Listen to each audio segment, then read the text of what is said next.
क्रांति की शुरुआत जो है वो दूसरों से उम्मीद रखकर नहीं होती है। क्रांति की शुरुआत होती है खुद क्रांति बनने से।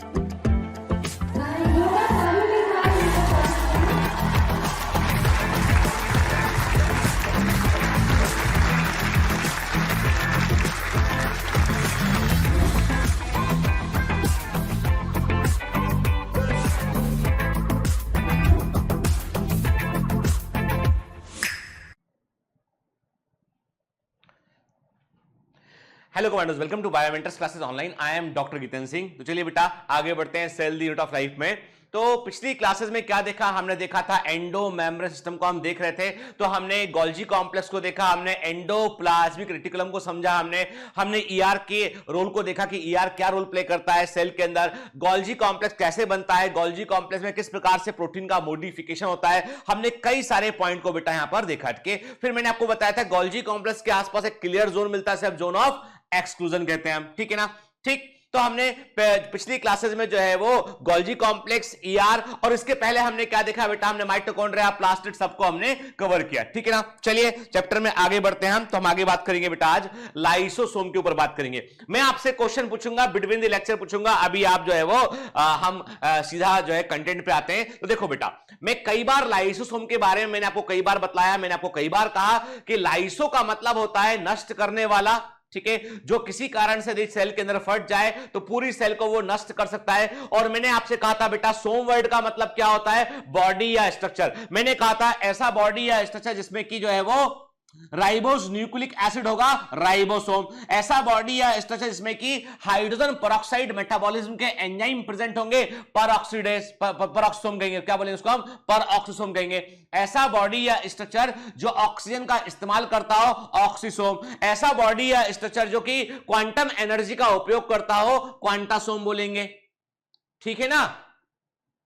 मतलब बॉडी या स्ट्रक्चर की बात कर रहे हैं हम। तो हमने कहा कि लाइसोसोम मतलब, अब देखो बेटा हमको इतना पता है कि पीछे लिखा बाद में पढ़ लेना, दादा पहले मेरी बात सुन लो, सब समझ में आता है मेरे उठ के। अभी मैं क्या बता रहा हूं? मैं आपको बता रहा हूं बेटा कि दरअसल गोल्जी कॉम्प्लेक्स क्या था? मेडिकल कॉलेज के समान था, मैंने आपको बताया। सारा मॉडिफिकेशन वहीं पर हो रहा है। मतलब प्रोटीन को यदि एंजाइम में कन्वर्ट करना है तो कौन सा सेल ऑर्गेनल बड़ा इंपॉर्टेंट रोल प्ले करता है? आंसर इसका है गोल्जी कॉम्प्लेक्स। के गोल्जी कॉम्प्लेक्स जो भी केमिकल को बनाता है वो केमिकल वो बनाकर वेसिकल्स के रूप में रिलीज करता है, थैलियों के रूप में रिलीज करता है। यदि उसमें से कभी कभी कुछ थैलियां वो ऐसी बनाता है, कुछ वेसिकल्स को वो ऐसा बनाता है जिनके अंदर केवल और केवल डाइजेस्टिव एंजाइम भरे होते हैं। और ये कोई मामूली एंजाइम नहीं है, ये वो एंजाइम है जो सेल के अंदर प्रेजेंट हर एक केमिकल को डाइजेस्ट कर सकते हैं।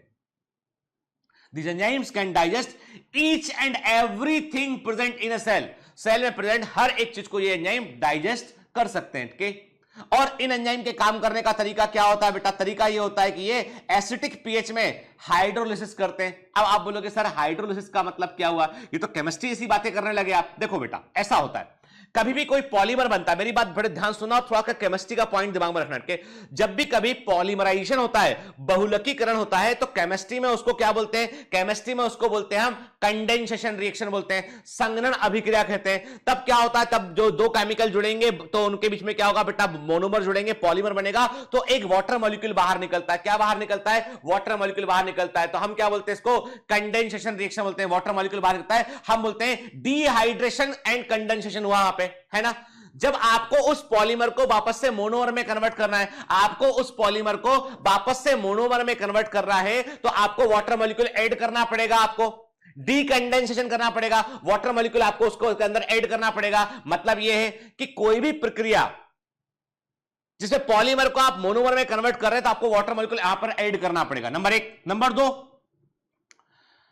इंपॉर्टेंट बात यह होती है बेटा कि डाइजेशन वो प्रक्रिया होती है, पाचन वो प्रक्रिया होती है जिसमें कि कॉम्प्लेक्स मॉलिक्यूल्स को हम सिंपल मॉलिक्यूल में तोड़ते हैं। Digestion is a process in which the complex molecules are broken down into the simpler ones. पाचन वह प्रक्रिया होती है जिसमें कि जटिल अणुओं को हम सरलतम अणुओं में तोड़ते हैं। मतलब बेसिकली हम पॉलीमर्स को मोनोमर में कन्वर्ट करते हैं, दैट इज द डाइजेशन। तो मतलब जो भी एंजाइम डाइजेशन में इन्वॉल्व होंगे वो हाइड्रोलाइटिक एंजाइम होंगे, जल अपघटनीय एंजाइम होंगे। वाटर को ऐड करेंगे और केमिकल तो तोड़ेंगे, पॉलीमर को मोनोमर में कन्वर्ट करेंगे। ठीक है, यहां पर लाइसोसोम में भी ऐसे एंजाइम पाए जाते हैं। अब देखते हैं क्या लिखा है इसके अंदर, है ना बेटा। ठीक है, चलिए अब हम इसमें देखते हैं कि क्या लिखा है इसके अंदर। ठीक, लिखा है यहां पर लाइसोसोम आर मेम्बर, अब देखो बेटा एक एक चीज को बड़े ध्यान से पढ़ेगा inside. Okay, lysosome are membrane bound vesicular structure, मतलब बेसिकली थैलियां हैं जो मेम्ब्रेन से घिरी होती है, और इनमें क्या होता है बेटा, इनमें सिंगल मेम्ब्रेन होता है, बताया था मैंने आपको के, found by the process of packaging in the Golgi complex के गने। जो लाइसोसोम है वो किससे बन के आता है बेटा, लाइसोसोम बन के आता है, गोल्जी कॉम्प्लेक्स प्रोड्यूस करता है लाइसोसोम को। ठीक है, clear. The isolated lysosomal vesicles have been found in very rich in almost all type of hydrolytic enzyme के, मैंने आपको बताया कि जो एक यदि आप लाइसोसोम का वेसिकल निकालेंगे, उसका केमिकल निरीक्षण करेंगे तो आप पाएंगे कि उसकी बात उसके अंदर बड़ी मात्रा में जल अपघटनी एंजाइम, हाइड्रोलिटिक एंजाइम प्रेजेंट हैं, जैसे कि मैंने कहा लिपिड को पचाने वाला लाइपेज, प्रोटीन को पचाने वाला प्रोटीएज के, कार्बोहाइड्रेट को पचाने वाला कार्बोहाइड्रेट्स के, डीएनए को पचाने वाला डीएनएज, आरएनए को पचाने वाला आरएनएज के, व्हाटएवर जो भी सेल के अंदर प्रेजेंट है, ये एक सब केमिकल को डाइजेस्ट कर सकते हैं के। अब optimally active at acidic pH, और ये सब एसिडिक पीएच पे काम करते हैं, इसलिए इनको बोलते हैं एसिड हाइड्रोलेजेस कहते हैं, इसलिए इनको हम एसिड हाइड्रोलेजेस कहते हैं। ठीक है ना, इसलिए इनको हम एसिड हाइड्रोलेजेस कहते हैं। ठीक, these enzymes are capable of digesting carbohydrate, protein, lipid and nucleic acid के, मतलब सेल के अंदर प्रेजेंट हर तरह के केमिकल को ये एंजाइम जो है वो डाइजेस्ट कर सकते हैं। क्लियर, ये तो लिखा है एनसीईआरटी में, है ना, एकदम क्लियर। चलिए अब थोड़ा सा, अब एनसीईआरटी में तो सिलेबस के ऐसा लिख दिया उन्होंने, लेकिन हमको तो थोड़ा पढ़ना पड़ेगा, क्योंकि हमारा एग्जामिनर जो है वो कहता है कि देखो भैया ऐसा है, एनसीईआरटी सिलेबस है, अब तुम यदि उसी के भरोसे बैठे हो तो तुम्हारी गलती है। ठीक है, तुमको थोड़ा आगे पीछे पढ़ना पड़ेगा। ठीक है, चलिए हमने कहा हम एग्जामिनर को कोई मौका नहीं देंगे के फोड़ कराएंगे, बस इतनी सी बात समझ के बैठे के, इतनी सी बात दिमाग में है कि जो हर टॉप के मेडिकल कॉलेज के अंदर बायोमेंटर्स का झंडा होगा, ठीक है ना, बना लेंगे अपना एक झंडा यार, फ्लैग, और क्या चाहिए, क्या अपना एक फ्लैग बना लेंगे कमांडो फैमिली का फ्लैग के, ठक हर कॉलेज की बिल्डिंग पे लगा होना चाहिए। समझ गए ना बात, खुद के इस लेवल का सक्सेस लेके आना है हमको। ठीक है, जब तक नहीं आएगा तब तक कोशिश करते रहेंगे हम लगातार के, है ना। आप पर बेटा बहुत उम्मीद है, इसलिए पढ़ा करो, है ना, इसलिए नो बहाना साइटिस, कोई बहाने वाली बात नहीं करना है ना। ठीक है, चलिए इन 1955 बेल्जियन साइटोलॉजिस्ट डी डुबेट के, ये दुबे जी नहीं है ना, कि भारत के आप समझ लीजिए कि दुबे मतलब दुबे जी तो नहीं है अपने पड़ोस वाले, ठीक है, तो पड़ोस वाले रामेश्वर प्रसाद दुबे जी नहीं है ये, इनका नाम है डी डुबे, ये बेल्जियन साइटोलॉजिस्ट है, इन्होंने लाइसोसोम की खोज की थी बायोकेमिकल स्टडीज में, मतलब इन्होंने भी माइक्रोस्कोप का इस्तेमाल नहीं किया था, इन्होंने जो है केमिकल स्टडीज के आधार पर लाइसोसोम को इन्होंने पहचाना था। ठीक है, ही प्रपोज टर्म लाइसोसोम, इन्होंने लाइसोसोम वर्ड को दिया, किसने बेटा, डी डुबे ने। Novikoff observe lysosome under the electron microscope, Novikoff ने जो है लाइसोसोम की स्टडी इलेक्ट्रॉन माइक्रोस्कोप में की। देखेंगे आगे हम इमेज बेटा इसका।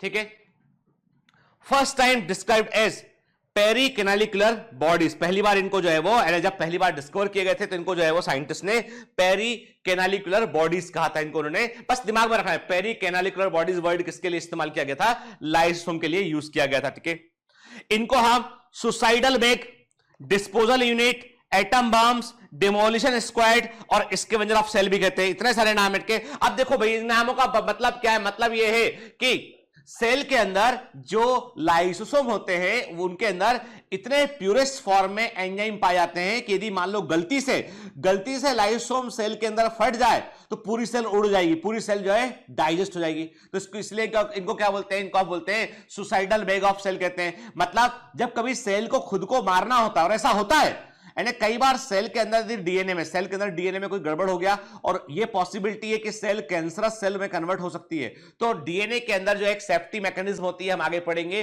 जिसके चलते सेल को जो है पूरी सेल को डिस्ट्रॉय कर दिया जाता है, खुद की बलि दे दी जाती है।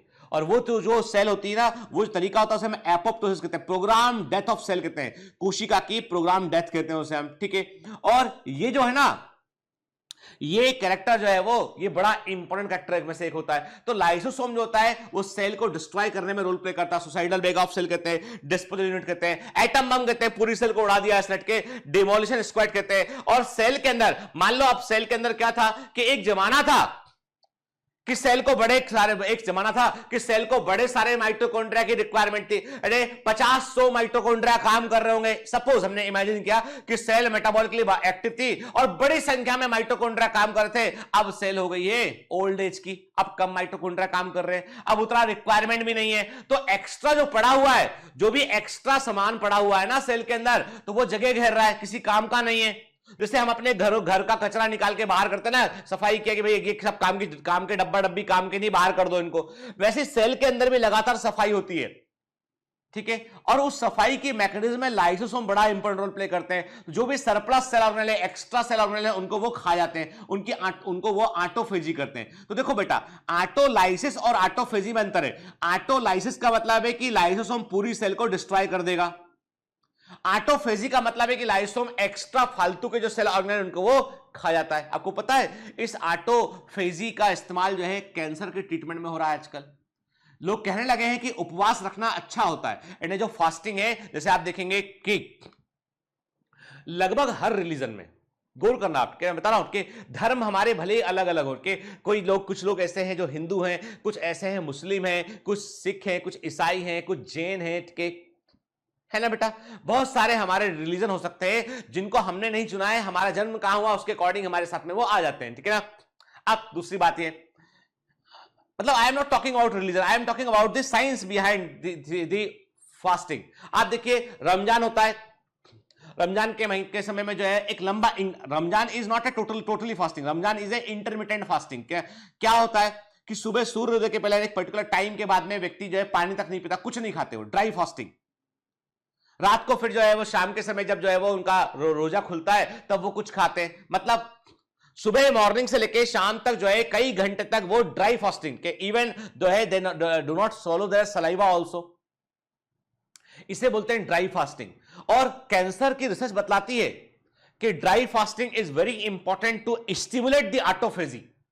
जैन होते हैं, जैन में जो है वो एक पर्टिकुलर, मैं भूल रहा हूं त्योहार का नाम, तो जैन लोग होते हैं, उनमें भी क्या होता है, उनमें भी जो है वो ल्यूक वार्म वाटर, गुनगुना पानी पीते हैं और लंबा फास्टिंग रखते हैं वो लोग भी। उसमें वो कहते हैं कि भाई वो रिलीजन में बोला है भी आत्मा की शुद्धि है, अपने शरीर की शुद्धि है, लेकिन रियल रीजन है कि वो गुनगुना पानी पीते हैं। वेट फास्टिंग है वहां पे फास्टिंग में वाटर अलाउड है, ल्यूक वार्म वाटर पीते हैं वो उठ के, और कुछ दिन तक वो फास्ट करते हैं उस पर, ठीक है। वो भी क्या है, ऑटोफेजी को इंड्यूस करना हुआ के। फिर आप देखेंगे कि हिंदूज में क्या है कि देयर आर सम, एक वीक के अंदर कई लोग होते हैं जो सोमवार का एक टाइम का व्रत रखते हैं, कुछ मंगलवार का व्रत रखते हैं, कोई गुरुवार का व्रत रखते हैं, कोई ने सैटरडे का व्रत रखा। कोई ना कोई ग्रह, कोई ना कोई कारण से कोई ना कोई दिन जो है पंडित जी बता देंगे कि भैया इस दिन तुमको उपवास रखना है, ठीक है। फिर चाहे जब कुछ दिनों के अंतर पे कि भाई ये वाली तीज आ गई है, पूरा दिन उपवास, ये वाला त्योहार आ गया, पूरा दिन उपवास, ठीक है ना। फिर नवदुर्गा आ गए, उपवास, ठीक है। ये बात अलग है, कई लोग जो है उपवास के नाम पर ज्यादा खाना खाने लगे, पर जो ट्रूली, जो ईमानदारी के साथ फास्टिंग करते हैं उनको वाकई में बहुत बेनिफिट होता है। गांधी जी भी अपना इलाज करने के लिए बजाय एलोपैथिक मेडिसिन के, he is more dependent on the fasting techniques, ठीक है। और आज मेडिकल रिसर्च कहती है, और इस पर नोबेल प्राइज मिल रहे हैं, इस पर नोबेल प्राइज मिल रहे हैं। आप उठा के देखिए पिछले 5 साल की लिस्ट। तो जो ऑटोफेजी है एक बड़ा इंपॉर्टेंट जो टूल है अगेंस्ट द कैंसर।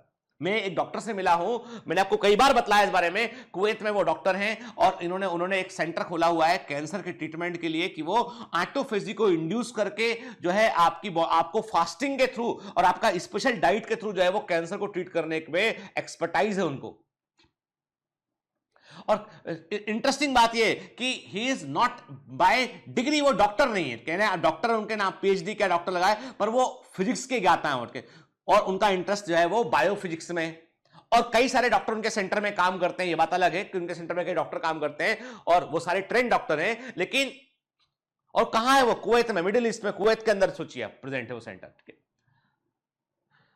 मैं नाम भूल रहा हूं उनका, लेकिन ये कि, और ऐसा एक सेंटर नहीं, ऐसे कई सेंटर अलग अलग कंट्री में प्रेजेंट है बेटा। अपने इंडिया में भी जो है कई लोग डॉक्टर्स पे काम कर रहे हैं। तो बात इतनी सी है कि यहां पर कौन सा ऑर्गेनल काम कर रहा है, फिर एक व्यक्ति मर जाता है, मरने के बाद उसकी बॉडी डिके होने लगती है, बॉडी खराब होने लगती है उसकी। क्यों? एकदम से क्या ऐसा हो गया? सेल के अंदर के लाइसोम बस्ट होने लगते हैं, यानी पोस्टमार्टम डिजनरेशन, मृत्यु के बाद शरीर का नष्ट होना, उसमें भी लाइसोम रोल प्ले करता है। एंजाइम रिलीज कर देगा, बॉडी डिके होने लगेगी, ठीक है ना। अब ये सब क्यों बताया मैंने? बिकॉज आपको ये रटना ना पड़े, आपको समझना है कि आप जो पढ़ रहे हैं cell organelle, that is very very important cell organelle के। चलिए क्या लिखा है यहाँ पे, इसको हमने क्या क्या बोला ये देखा हमने के। They occur in all animal cell and protozoa except mammalian RBC के। मैमेलियन आरबीसी को समझ लो बेटा कि मैमेलियन आरबीसी हर जगह आएगा। मैमेलियन आरबीसी जो है वो केवल एक थैली है, यानी एक प्रकार की मेम्ब्रेन की थैली है जिसके अंदर केवल हीमोग्लोबिन भरा है, बाकी कुछ नहीं अंदर उसमें, ठीक है ना, क्लियर, ठीक। लाइसोम आर एबंडेंट इन, बड़ी मात्रा में होते हैं डब्ल्यूबीसी में, क्योंकि डब्ल्यूबीसी को तो खाना है बैक्टीरिया पकड़ के, ठीक है, उसे तो डिस्ट्रॉय करना है, लड़ाई करनी है उसको, तो उसके पास तो चाहिए उसको क्या करना है, फेगोसाइटोसिस करनी है, ठीक है। मैक्रोफेज हुए, कुफर सेल हुए, ऑस्टियोक्लास्ट हुआ, पेंक्रियास की सिक्रेटरी सेल्स हुई, ठीक है, किडनी हुआ, स्प्लीन हुआ, ठीक है, ठीक है। ये सब क्या है बेटा? ये सारे के सारे जो है वो ऐसे ऑर्गन है जहां पर बड़ी मात्रा में सेल्स के अंदर आपको लाइसोसोम देखने मिलेगा, ठीक है। और लाइसोसोम का कोई निश्चित, हम ऐसा नहीं बोल सकते कि ये आपको एक बिल्कुल स्क्वायर में मिलेंगे, ऐसे आपको बिल्कुल स्फेरिकल मिलेंगे या स्टार शेप होंगे, कोई निश्चित शेप इनका नहीं होता है, पर जनरली ये they are spherical body, generally they are the spherical body. भाई एक वेसाइकल थैली है तो बट नेचुरल सी बात है आपको स्फेरिकल वो दिखाई पड़ेगी।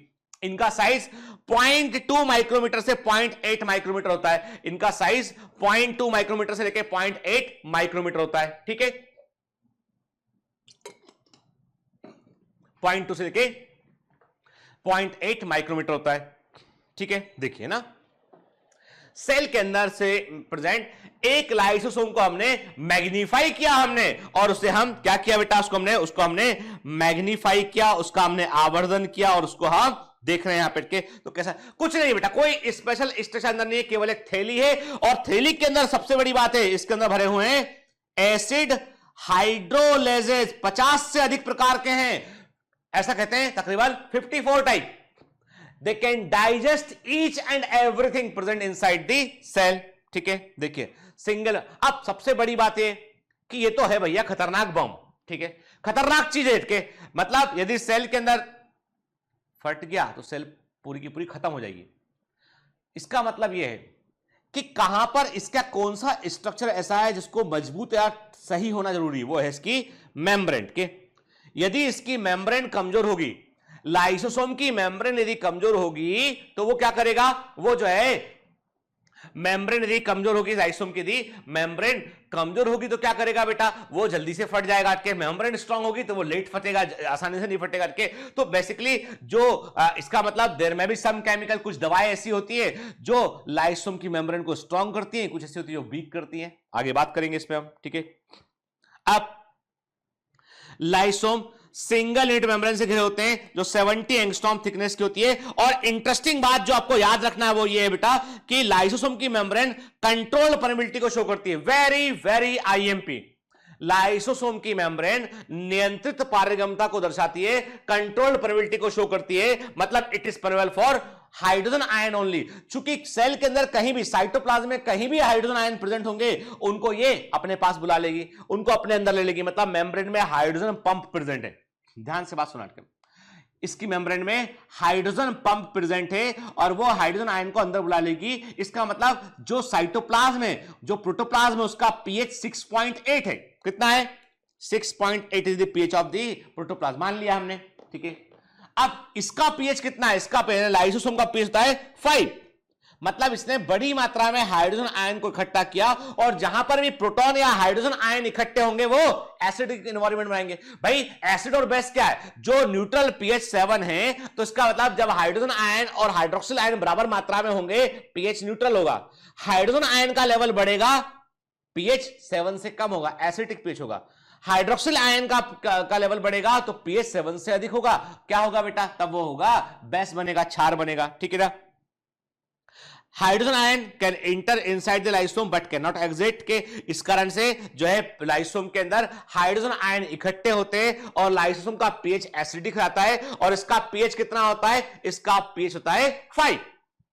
पीएच कितना होता है, इट इज अराउंड 5।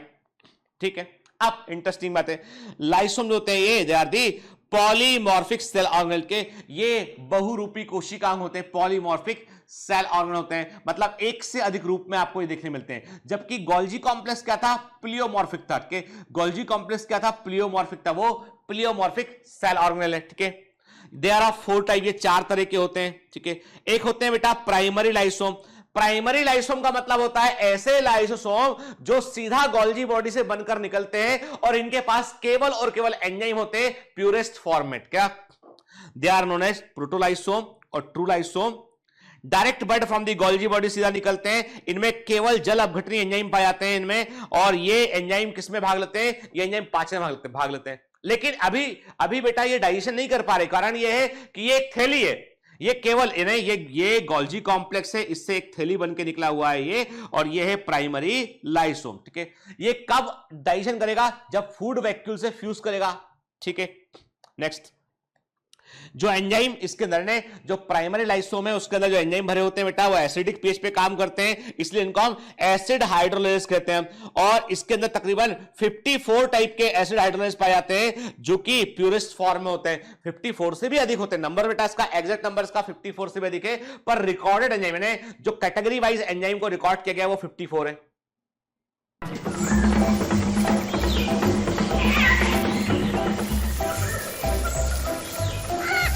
Hello.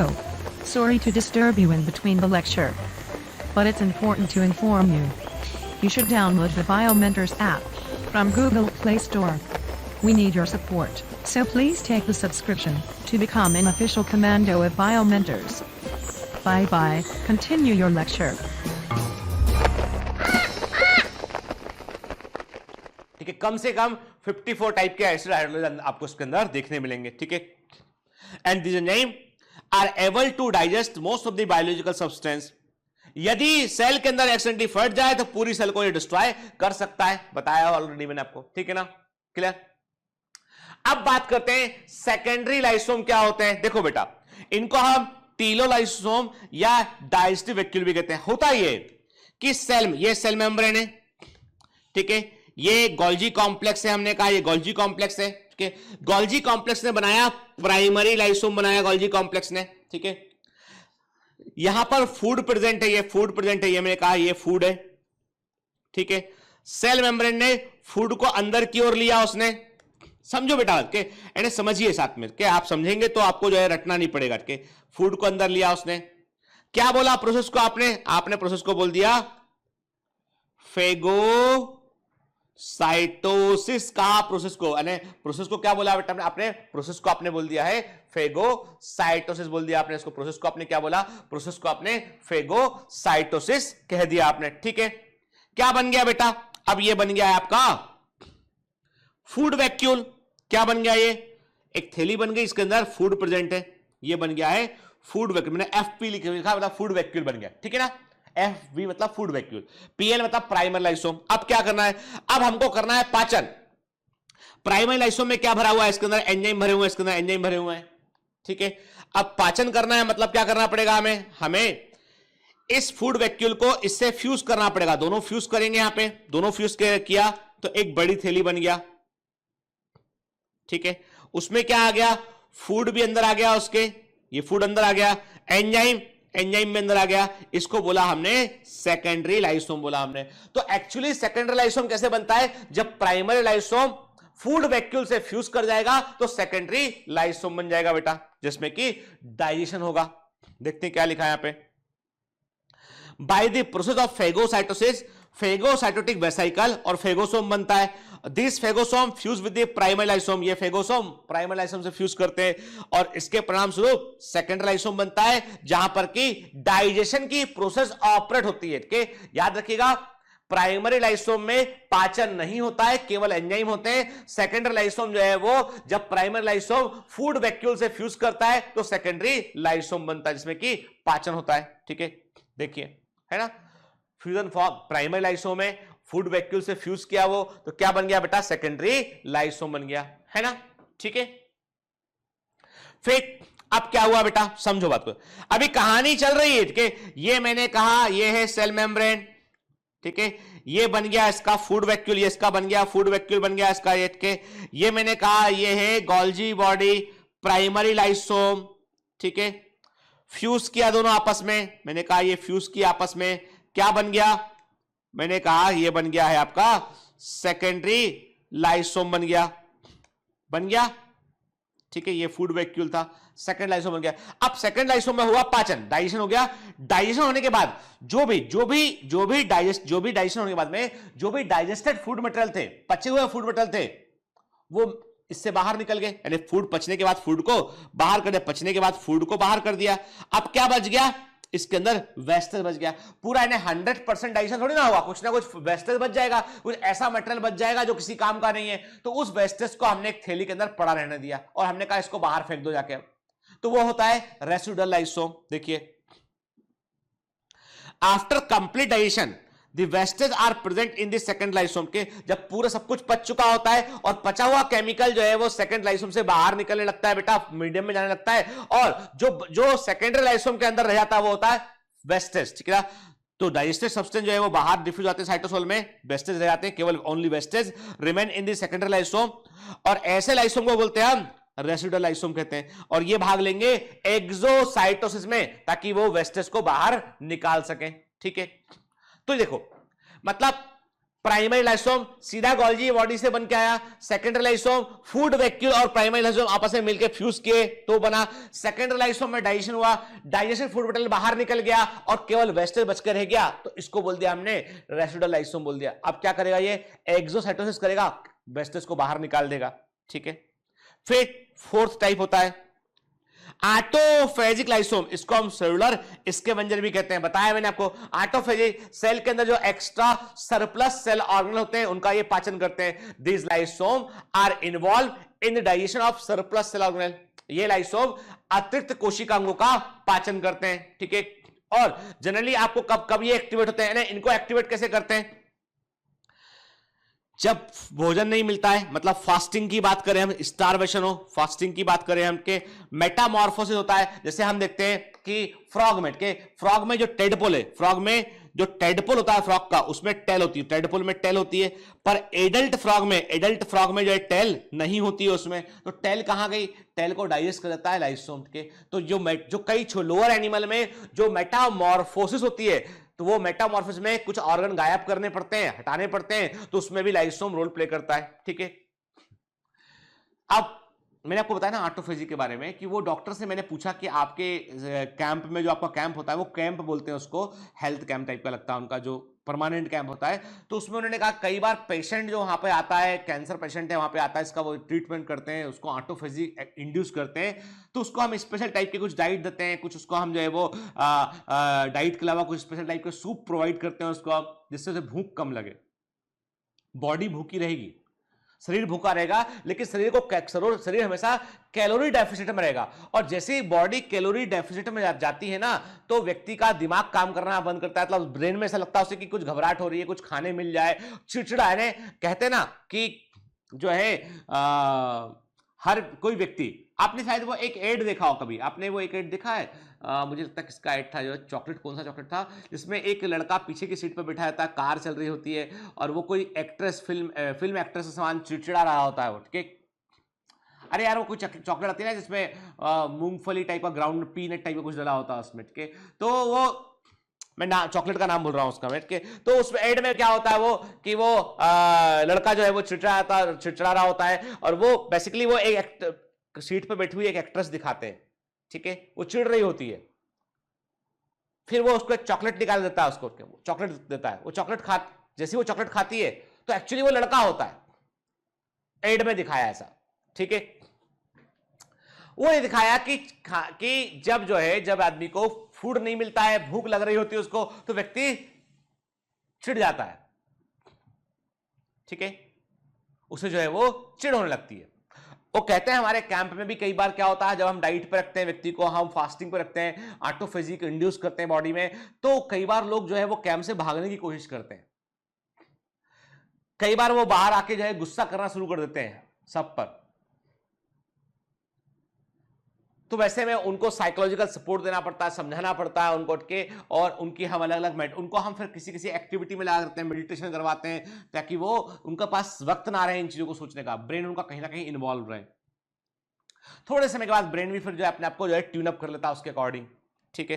तो जो स्टारवेशन या फास्टिंग की बात करें हम के लंबी फास्टिंग की हम बात करें, स्टारवेशन की बात करें हम, मेटामॉर्फोसिस करते हैं, उसमें जो है लाइसोम जो है वो जो लाइसोम रोल प्ले करते होते हैं ऑटोफेजिक लाइसोम होते हैं, ठीक है। चलिए अब देखिए ये जो इमेज है, सारी बातें अपने आप एक फोटोग्राफ है, सारी बातें अपने आप कह रहा है आपसे वो कि देखिए गोल्जी कॉम्प्लेक्स जो है वो एंडोप्लाज्मिक रेटिकुलम गोल्जी कॉम्प्लेक्स को प्रोड्यूस कर रहा है। देखिए इमेज में ध्यान से लिखा ना ट्रांसपोर्ट वेसिकल्स, जो कि ट्रांजिशन वेसिकल होते हैं, ईआर गोल्जी अपरेटस। फिर गोल्जी अपरेटस से क्या निकल रहा है, आप देख रहे हो कि गोल्जी अपरेटस से जो है वो प्राइमरी लाइसोम निकल रहा है। ये क्या है बेटा, ये है प्राइमरी लाइसोम है, ठीक है। ये फूड वेसिकल है, फ्यूज की आपस में क्या बन गया, सेकेंडरी लाइसोम बन गया है, ठीक है ना। कुछ लाइसोम ऐसे निकले जो कि जिनको हमने ऑटोफेजिक लाइसोम कहा, निकलने के बाद जो कि एक्स्ट्रा सेल ऑर्गेन्स को जो है डाइजेस्ट कर रहे हैं, ठीक है ना। तो आपको इस इमेज में दिखाई पड़ रहा है आपको primary lysome, secondary lysome and autophagic lysome को आपको देख रहे हैं। रेसिडुअल लाइसोम कैसे बनेगा, जब सेकेंडरी लाइसोम पूरा डाइजेस्ट करके अपना फूड मटेरियल को बाहर निकाल देगा, बचे हुए फूड को बाहर निकाल देगा, जो वेस्टेज प्रेजेंट रहेगा उसे हम रेसिडुअल लाइसोम बोलेंगे हम, ठीक है ना, क्लियर। ये हम देख रहे हैं इलेक्ट्रॉन माइक्रोस्कोपिक व्यू। देखिए आप जो ब्लैक एंड व्हाइट इमेज है ना बेटा, वो इलेक्ट्रॉन माइक्रोस्कोपिक पिक्चर है किसका, लाइसोसोम का। इलेक्ट्रॉन माइक्रोस्कोपिक पिक्चर है, ठीक है। देखिए यानी इस इमेज में आपको सारी बातें आपको समझ में आएंगी। देखिए ना, न्यूक्लियस देख रहे हैं आप, ईआर देख रहे हैं आप, गोल्जी बॉडी देख रहे हैं आप, गोल्जी बॉडी से बना हुआ आप देख रहे हैं, लाइसोसोम देख रहे हैं, प्राइमरी लाइसोसोम दिखाई पड़ रहा है, वो फेगोसाइटोस हो रहा है, फूड अंदर आ रहा है, फिर फेगोसोम बन गया, फेगोसोम और प्राइमरी लाइसोम फ्यूज के सेकंड लाइसोम बन गया, सेकंड लाइसोम से डाइजेशन फूड बाहर निकल गया, रेसिडुअल लाइसोम बन गया, और रेसिडुअल लाइसोम भाग लिया किसमें, एक्सोसाइटोस में भाग लिया वो, ठीक है। फिर जो गोल्जी कॉम्प्लेक्स से कुछ लाइसोम ऐसे बने जिनको हमने ऑटोफेजिक लाइसोम कहा, जो digestion of surplus cell organ में इन्वॉल्व होते हैं, ठीक है ना, क्लियर। चलिए अब what are the functions of lysosome, lysosome के कार्य क्या होते हैं, क्या फंक्शन होते हैं, तो याद रखना बेटा, लाइसोम सेल के अंदर और सेल के बाहर दोनों प्रकार के पाचन में रोल प्ले करते हैं, ठीक है। समटाइम्स जो सेल्स ऐसी होती हैं जो कि एंजाइम को बाहर रिलीज करती है, जैसे फंजाई है, फंजाई की सेल्स क्या करती है, एंजाइम को बाहर रिलीज करती है, डाइजेस्ट करती है, तो सिक्रेट करती है ना। जो सेल्स एंजाइम को बाहर सिक्रेट कर रही है उनमें भी लाइसोम जो है वो सेल मेम्ब्रेन से फ्यूज होकर बाहर एंजाइम को रिलीज करते हैं, ओके। तो एक्स्ट्रा सेलुलर डाइजेशन और इंट्रा सेलुलर डाइजेशन दोनों में लाइसोसोम भाग लेता है, सेल के अंदर के पाचन में, सेल के बाहर के पाचन में भाग लेता है। इसके अलावा जब मेटामॉर्फोसिस होती है, कायांतरण हिंदी में इसको बोलते हैं हम, कायांतरण कहते हैं हम, ठीक है ना, आपको कई एनिमल में देखने मिलता है आपको, ठीक है। तो उनमें लाइसिस ऑफ सेल, सेल को डिस्ट्रॉय करने में भी ये रोल प्ले करते हैं, ठीक है। इंटरेस्टिंग बात है, थायरॉक्सिन हार्मोन को रिलीज करने में लाइसोम का बड़ा इंपॉर्टेंट रोल होता है, यानी थायरॉक्सिन हार्मोन जो होता है वो कुछ थैलियों के अंदर प्रेजेंट होता है, और उन थैलियों से लाइसोम फ्यूज करते हैं और थायरॉक्सिन को जो है वो पार्शियली उन केमिकल को डाइजेस्ट करते हैं, और उससे फिर थायरॉक्सिन बाहर रिलीज होता है, ठीक है। फिर कुछ साइंटिस्ट कहते हैं कभी कभी गलती से ये जब सेल डिवीजन चल रहा होता है, कभी कभी गलती से जब कोशिका विभाजन चल रहा होता है, तो कुछ क्रोमोसोम को ये कुछ हिस्से को ये डाइजेस्ट कर लेते हैं, ठीक, गलती से क्रोमोसोम के कुछ हिस्सों को ये डैमेज कर देते हैं, जिसके चलते कई बार ब्लड कैंसर हो जाता है, ठीक है। तो हम कहते हैं कि the trigger the cell division, हालांकि अभी तक कंफर्म नहीं हुआ, परंतु ये साइंटिस्ट कहते हैं कि लाइसोम में play a role in the carcinogenesis, ठीक है। फिर अब कुछ ऐसे फंक्शन है जो आउट ऑफ द बॉक्स से दिमाग में रखना है, एक बार सुन लीजिए ध्यान से, जैसे कि आपका जब breakdown the matrix of cartilage for ossification, and जब कार्टिलेज में ऑसिफिकेशन होता है, कार्टिलेज को बोन में कन्वर्ट करना होता है, जो एक न्यू बॉर्न बेबी होता है उसमें कई कार्टिलेज होते हैं जो बोन, जिनमें बाद में फिर बोन में जो कन्वर्ट होते हैं, तो उन कार्टिलेज को में यदि ऑसिफिकेशन कर रहा है तो वहां पर लाइसोम रोल प्ले करता है, क्या। फिर सेल के अंदर एक्स्ट्रा सरप्लस ऑर्गेनल को डाइजेस्ट करना, इंट्रासेलुलर स्कैवेंजिंग वो काम करता है, कि फिर एक्रोसोम जो होता है, स्पर्म की टिप पर जो एक्रोसोम होता है, स्पर्म की टिप पर पढ़ा हुआ है हमने जो है ह्यूमन रिप्रोडक्शन में के, तो स्पर्म की टिप पर जो एक्रोसोम होता है बेटा, ये जो एक्रोसोम है ये एग की मेम्ब्रेन को डाइजेस्ट करता है। तो इसके ये क्या होता है, ये अपने आप में एक बड़े साइज का लाइसोसोम होता है, ठीक है ना। तो ये स्पर्म जो है वो एग की वॉल को पेनिट्रेट करने में रोल प्ले करता है। फिर बीमारी की कंडीशन में, पैथोलॉजिकल कंडीशन में सेल्स को यदि हटाना है, डिस्ट्रॉय कर रहा है, कोई सेल में वायरस का इन्फेक्शन हो गया है और उस पूरी सेल को डैमेज करना है, ऑटोलाइसिस करना है, तो वहां ये रोल प्ले करता है। व्यक्ति की मृत्यु के बाद बॉडी को पूरा का पूरा बॉडी को डिके करना है, तो उसमें ये पोस्टमार्टम डीजनरेशन में ये रोल प्ले करता है, ठीक है। अब कुछ पॉइंट दिमाग में रखना है। मैंने कहा ना बेटा, देयर आर सर्टेन केमिकल के जो कि लाइसोसोम को जो, अब देखिए आपको पता है एक बड़े मजे की बात है, क्या आपको बताता हूं कि अभी अमेरिका और इंडिया में जब कोरोना वायरस का इन्फेक्शन फैला, तो अमेरिका में हमसे पहले बहुत अधिक हो चुका था कोविड-19, तो वहां पर डोनाल्ड ट्रंप जो है उन्होंने जब, और उस समय क्या था, इंडिया में जो है वो तैयारी चल रही थी कोरोना से लड़ना कैसे, ठीक है। तो हमारे यहां पर बड़ी मात्रा में दवा बनती है हाइड्रोक्सीक्लोरोक्विन, क्योंकि हमारे यहां मलेरिया आज भी होते हैं। अमेरिका में मलेरिया के केसेस आपको बहुत कम देखने मिलेंगे, इसलिए अमेरिका में हाइड्रोक्सीक्लोरोक्विन का प्रोडक्शन नहीं होता है, ठीक है। हाइड्रोक्सीक्लोरोक्विन एक ऐसी दवा थी, एससीक्यू या हाइड्रोक्सीक्लोरोक्विन एक ऐसी दवा थी जिसका इस्तेमाल कोविड-19 के ट्रीटमेंट में इनिशियली किया गया, ठीक है। तब डोनाल्ड ट्रंप ने बोला कि भैया इंडिया हमको दवा देगा, और इंडिया उस समय तक दवाओं के बाहर एक्सपोर्ट पर बैन लगा चुका था, एंड हम मोदी जी ने बैन लगा दिया कि भाई कोई भी दवा बाहर नहीं जाएगी, अभी इंडिया की दवा इंडिया में यूज होगी। तब ट्रंप ने मोदी जी को फोन लगा के मदद मांगी, कहा कि भैया हमको हाइड्रोक्सीक्लोरोक्विन दो। तब यहां से इंडिया से बड़ी मात्रा में हाइड्रोक्सीक्लोरोक्विन को जो है वो अमेरिका भेजा गया, क्योंकि वहां जरूरत अधिक थी। वहां भी तो इंसान ही रहते हैं भाई, जरूरत थी। हमारे यहां पे केसेस कम थे, वहां पर केस बहुत ज्यादा थे। अब सबके दिमाग में ये बात उठी कि भाई हाइड्रोक्सीक्लोरोक्विन में ऐसा क्या है। आज भी आप देखोगे तो मध्य प्रदेश, राजस्थान, जहां जहां पे कोरोना फैल रहा है, वहां पे जो हेल्थ केयर वर्कर हैं, जो एडमिनिस्ट्रेटिव अफसर हैं, जो लोग, जो पुलिस वाले हैं, सबको जो है प्रिवेंटिवली हाइड्रोक्सीक्लोरोक्विन की दवा खिलाई गई है। हाइड्रोक्सीक्लोरोक्विन जो है, it is nothing, it is just used to stabilize the lysosomal membrane. अब देखो, आप तक जान गए इस बात को कैसे, मतलब क्या होता है बेटा, जब इन्फेक्शन होता है लंग्स में, कोरोना वायरस इन्फेक्शन करता है, तो लंग्स में प्रॉब्लम सबसे बड़ी ये होती है कि वायरस से तो बॉडी रिकवर कर जाएगी, लेकिन वायरस के कारण जो हमारा इम्यून सिस्टम काम करता है, और हमारा इम्यून सिस्टम बड़े पैमाने पर वायरस को से कॉम्बैट करता, फाइट करता है, और वहां पर हमारी लंग्स के अंदर बड़ी मात्रा में सेल्स डिस्ट्रॉय होती है। जैसे ही वायरस सेल के अंदर पहुंचता है तो सेल अपने आप को डिस्ट्रॉय कर लेती है, और लंग्स के अंदर वायरस से निपटने के लिए जिस सेल में वायरस गया वो सेल अपने आप को मार लेती है, सुसाइड, सेल खुद को मार लेगी। अब ऐसे यदि लंग्स की सेल बड़ी संख्या में मरने लगी तो प्रॉब्लम क्या होगा, लंग्स काम नहीं कर पाएगा, लंग्स में फ्लूइड इकट्ठा हो जाएगा, निमोनिया हो जाएगा, व्यक्ति सांस नहीं ले पाएगा। तो अब तरीका इसका ये है कि यदि हाइड्रोक्सीक्लोरोक्विन बॉडी में होगा तो जो सेल्स हैं, अपने आप को जो सेल्स सुसाइड कर रही, डिस्ट्रॉय कर रही, वो सेल्स सुसाइड नहीं कर पाएंगे। उनका अब वायरस तो है अंदर, लेकिन लंग्स का डैमेज नहीं, धीमा हो गया, लंग्स का डैमेज स्लो हो गया। वायरस का अपना टाइम पीरियड है, सेल उसके बाद अपने आप को जो है वो इंटरफेरॉन रिलीज करेगी, बॉडी, हमारा इम्यून सिस्टम काम करेगा और फाइनली वायरस को सबसाइड कर लेगा। लेकिन सबसे अधिक कोरोना वायरस के इन्फेक्शन में डेथ क्यों हो रही, क्योंकि जो है इम्यून सिस्टम का रिस्पॉन्स और लंग का डैमेज, इसमें एक अंतर है। लंग तेजी से डैमेज कर रहे हैं, इम्यून सिस्टम धीमे से काम कर पा रहा है। तो लंग का डैमेज करना यदि स्लो डाउन कर दिया जाए तो इम्यून सिस्टम ओवरटेक कर लेगा और फाइनली वायरस को के इन्फेक्शन को स्लो डाउन कर देगा। इसलिए मेडिसिन यूज किया गया, ठीक है, क्लियर है ना, मजेदार। नॉलेज होना चाहिए बेटा आपको चीजों का सबका, ठीक है।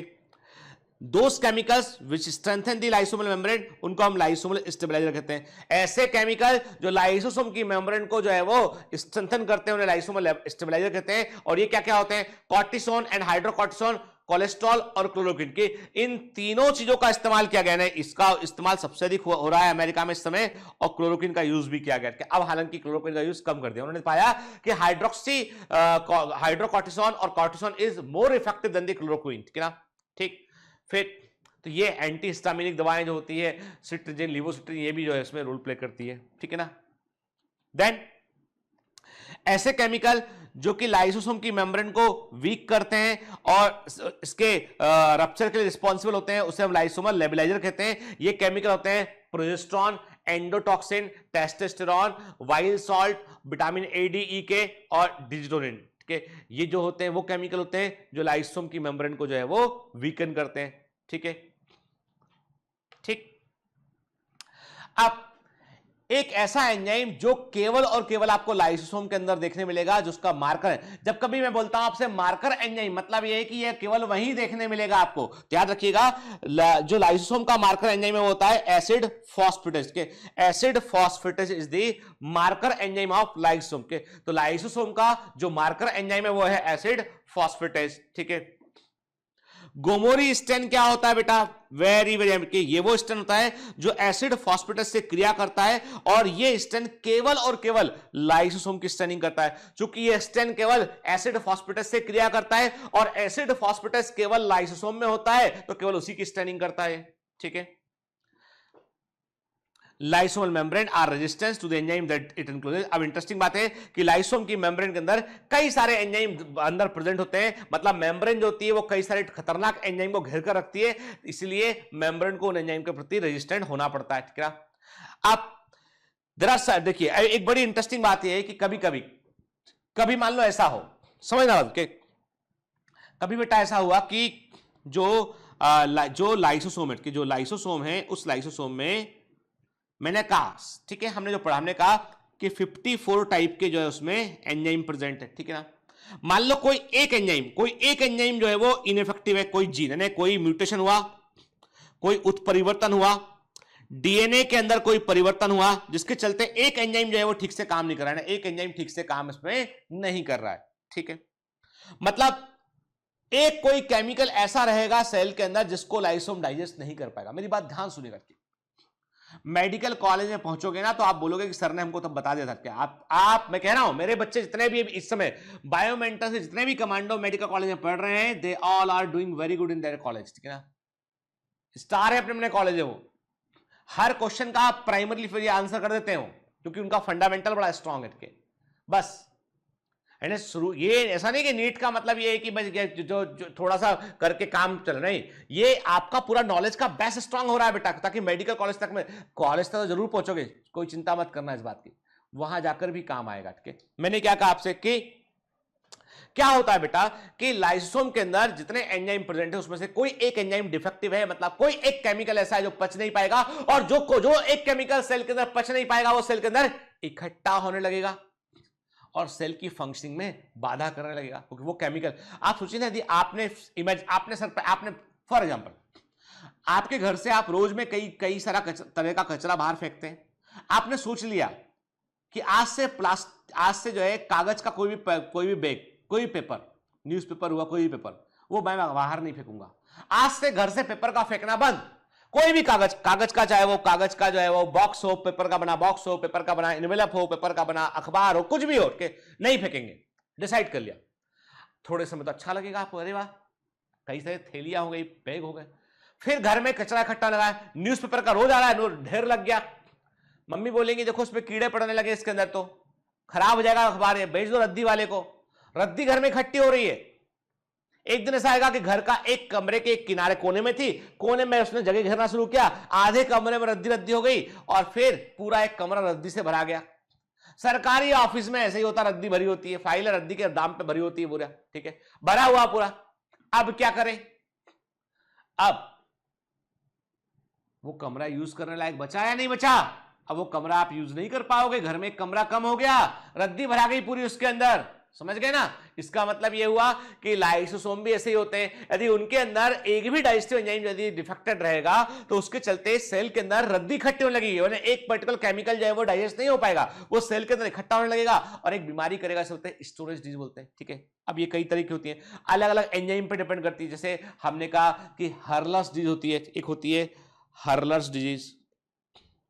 ठीक है, अब ये बीमारियां जो है वो ये बीमारियां और कौन से एंजाइम इसमें भाग लेते हैं, ये सब थोड़ा सा क्या है बेटा मेडिकल या हायर लेवल का है। लेकिन मैं आपको, चूंकि एम्स में एक या दो बार पूछा गया, कभी पहले नीट में आएगा या नहीं आएगा, मैं कुछ नीट में कभी नहीं पूछा गया, आईपीएमटी पर एम्स में और जिपमर में पूछा गया, तो मैं आपको 4-5 जो इंपॉर्टेंट बीमारियां है ना उनके नाम और उनके एंजाइम लिख के दे दूंगा शीट में। ठीक है, एक बार देख लेना, रटना मत बेटा, एक बार बस देख लेना, ताकि मान लो कभी बाउंसर क्वेश्चन आ जाए ना, जैसे पॉम्पॉस डिजीज है, हर्लस डिजीज है, ठीक है, ये कॉमन बीमारियां हैं, ये यदि आ जाता है तो हम आंसर कर सके। ठीक है ना? ठीक, चलिए अब आते हैं वैक्यूल्स पे। चलिए लाइसोम की कहानी हुई खत्म यहां पर के।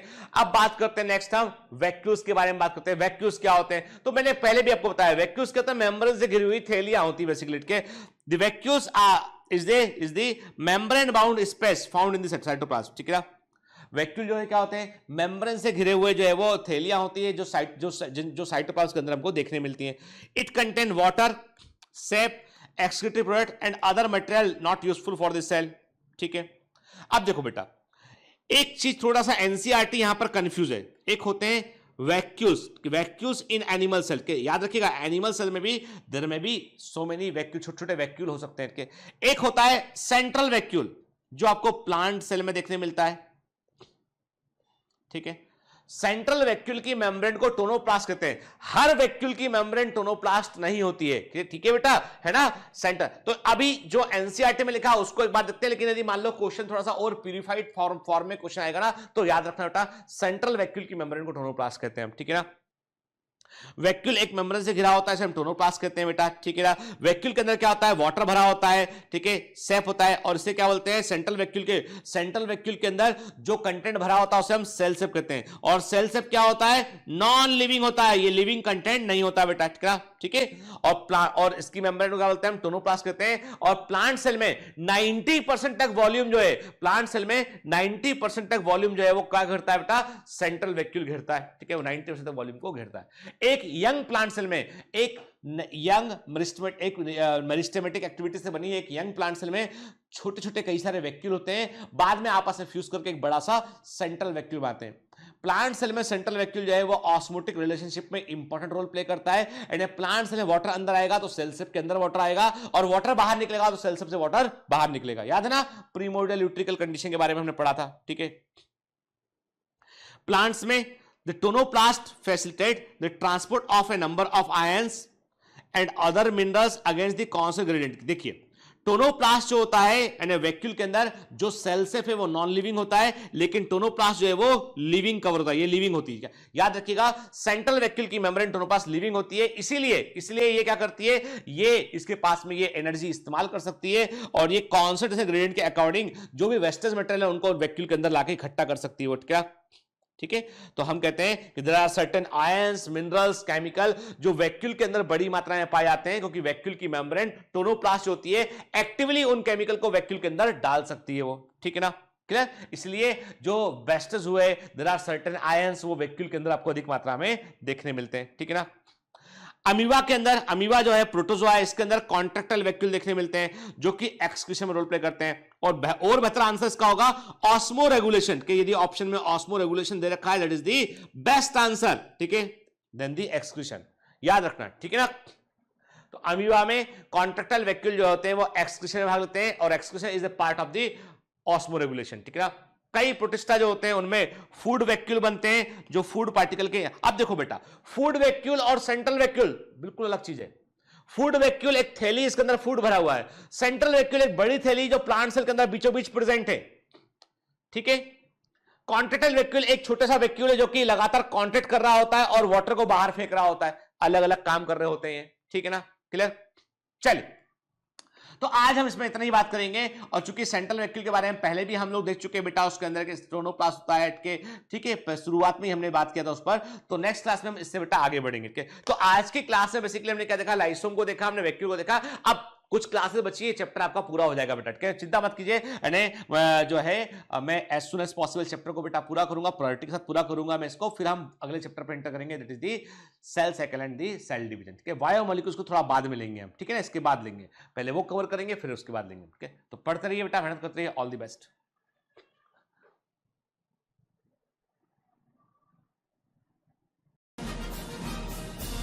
Hi.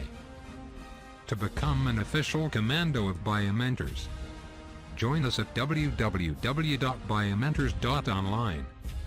Here you can solve daily practice papers, an online test. You can download performance enhancement sheets. You can track your progress. You can interact with other fellow commandos. Join us and prepare yourself. It's a commando training for your success. Download Biomentors online app from Google Play Store.